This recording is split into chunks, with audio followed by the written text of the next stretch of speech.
I'm Merritt Matheson, a founding member of Martin County Forever, former mayor of City of Stuart, Rivers Coalition board member, president of the Indian River Keeper, waterman, and general all-around conservationist.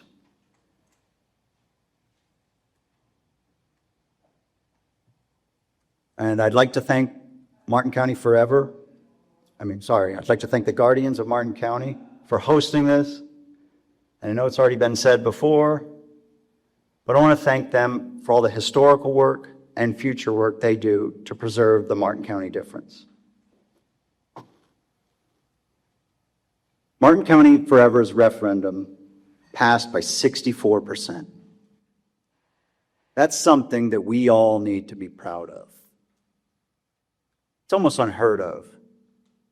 Residents of Martin County overwhelmingly chose to tax ourselves to protect why we live here, to protect that Martin County difference. Martin County Forever's leaders have now transitioned from informing the public about the referendum to key roles in the Environmental Lands Oversight Committee, the ELOC. The main job of that ELOC, that oversight committee, is to act as a bridge between the public and the Board of County Commissioners, to help disseminate information, to do what I'm here doing today. Because one of the goals, as I'll reiterate, is to keep this process going. It was passed for 10 years, but I would love to see it be repassed. And the way to do that is to have public trust. So the ELOC, the main job I see of the board I'm honored to sit on as vice chair, is to keep that public trust with the Board of County Commissioners. So that if this comes back up for a vote 9 years from now, it passes overwhelmingly again. We're honored to have Jim Snedeker, one of the other founding members, as the chair of that oversight committee board, and John Keller, another founding member, sits on that board as well. So how does the whole process work? We're about a year in now, and it's all about acquiring land in specific key environmentally sensitive areas in Martin County to preserve that difference. That land is strategically positioned to do such things as connect Atlantic Ridge State Park to Jonathan Dickinson State Park, promote wildlife corridors, enhance public use, and protect water quality. First off, properties are nominated and screened for approval. And importantly, anyone can nominate a property. You don't have to be the property owner. That nomination form is on our website, martincountyforever.com. It's also on the Board of County Commissioners website. Once nominated, staff screens those properties for approval before they're sent to the Oversight Committee. That screening involves, one, the properties have to have a willing seller, willing to negotiate with the county staff for either fee simple acquisition or a conservation easement. And two, the properties have to fit in one of the 4 strategic areas that the referendum tax dollars target. After they're screened for approval, they're presented to the Oversight Committee in an open, notified public meeting at the Board of County Commission chambers. Myself and the other members grade those properties on various criteria and vote whether or not to send them to the County Commission for approval. Once sent there and approved by the county, Martin County staff then moves forward with negotiations on acquisition or purchase of a conservation easement with the property. As I said, the nomination forms are available on our website. Anyone can nominate a property.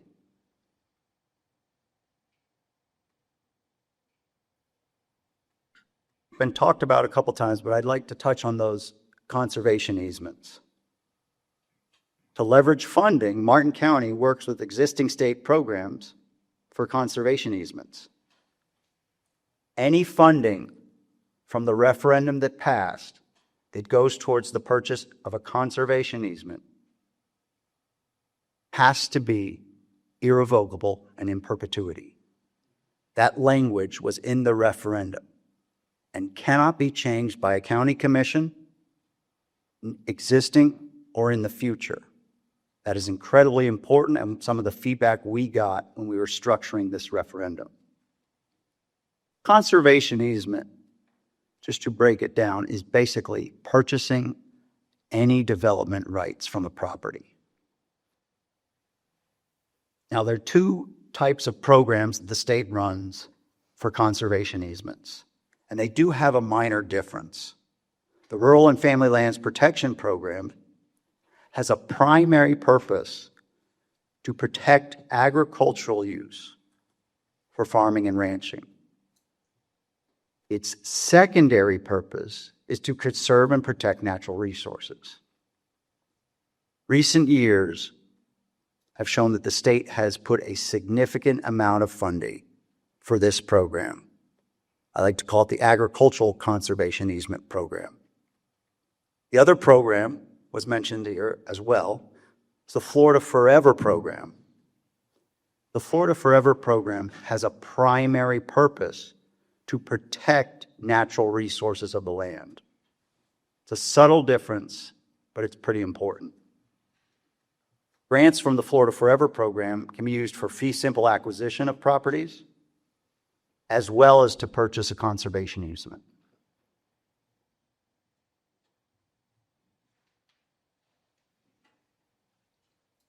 The Oversight Committee has had 2 substantial meetings so far this year.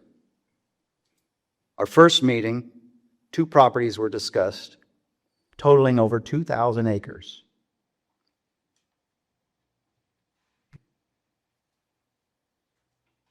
One of the first properties we discussed was Palmar. In that, we looked at properties consisting of over 387 acres of land.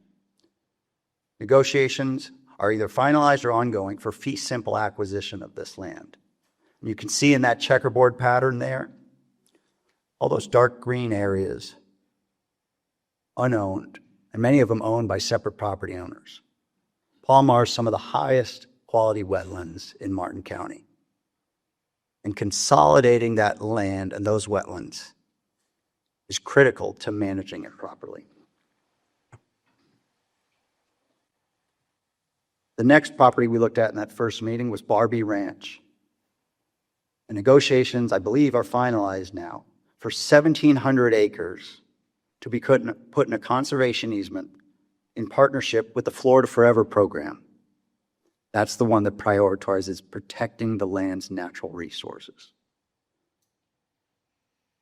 Now, you might not have public access on that land, but that land will never be developed. And prior to this happening, as I'm sure Commissioner Capps knows and Commissioner Hurd knows, their property rights allowed them 1 house per 20 acres.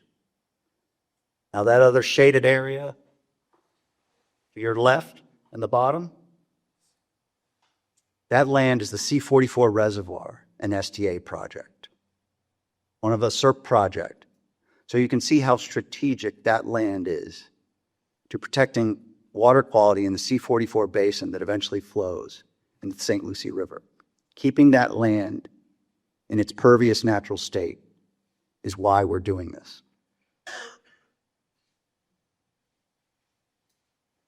In the second Oversight Committee meeting, we reviewed over 16 properties encompassing over 9,000 acres. We looked at properties in all 4 of the acquisition zones that the referendum approves. And we looked at a mix of fee simple acquisition and conservation easement purchase. For time constraints, I'm just going to highlight 2 of the acquisition zones. Goes without saying that I'm going to highlight the Loxalucy acquisition zone for obvious reasons. In that zone, we looked at properties encompassing over 2,740 acres of potential acquisition. The first one, Witham Farms. This is 2,262 acres, and it bisects the South Fork of the St. Lucie River. Plain and simple, you want to keep a river clean, what goes in has to be clean. So you have to start at its headwaters. This property right in the heart of the Lochs of Lucie is already in negotiations, and I'd love to see it purchased. The next one, Point Sienna Gardens, 225 acres of previously plotted lots. This property buffers Atlantic Ridge State Park, and being previously plotted, has the potential to be developed into hundreds of home sites.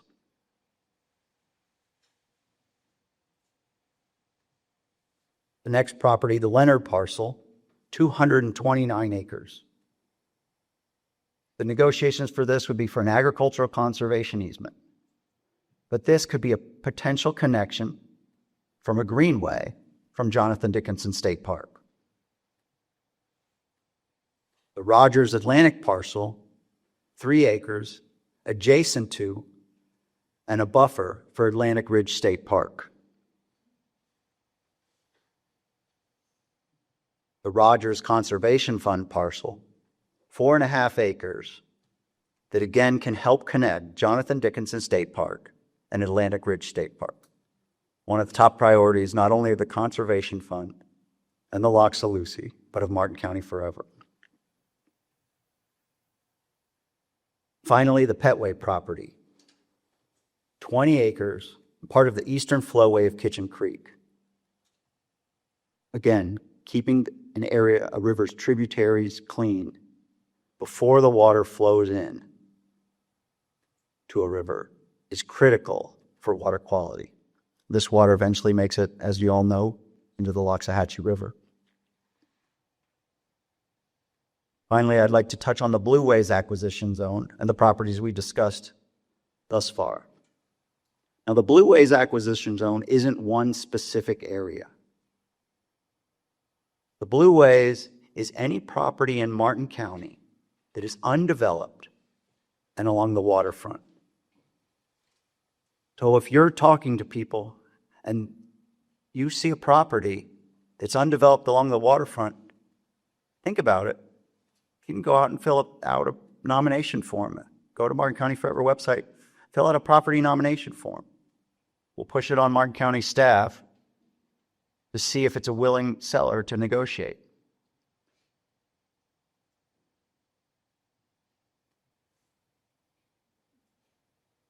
The next 3 properties are here in this slide together.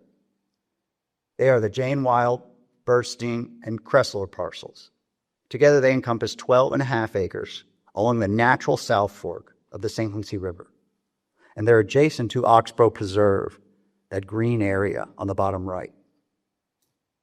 This area was less than a mile from my house where I grew up, and I frequented it as a young child.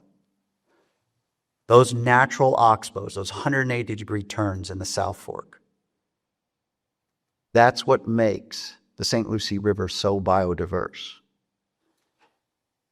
When you look at those straightaways, the water might be 5 feet deep. Right where it makes that turn, that water could go down to 18 or 20 feet deep. That incredible change that evolved over hundreds of years is the biodiversity we're trying to protect. Another property in the Blue Ways acquisition zone, we're going to head out to Hutchinson Island. It's the Perry Beach Addition. This is a 1-acre parcel adjacent to the Perry Beach Preserve to the north, that green area. And it spans from mangrove habitat on the river all the way out to the beachfront.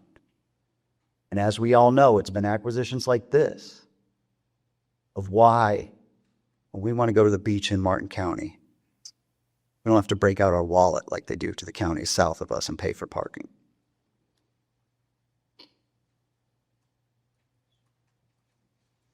I'm going to wrap it up there, but I'd like to close by saying that within the first year, the program, negotiations are moving forward or have already been completed on over 11,000 acres of environmentally sensitive land in Martin County.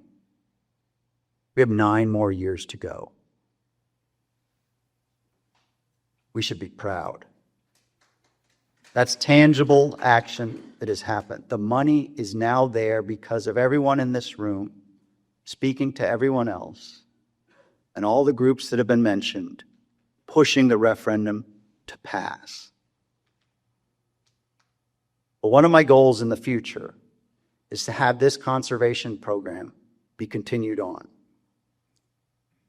Because what I've learned thus far is that the best way to manage growth is to grow your conservation land. Thank you.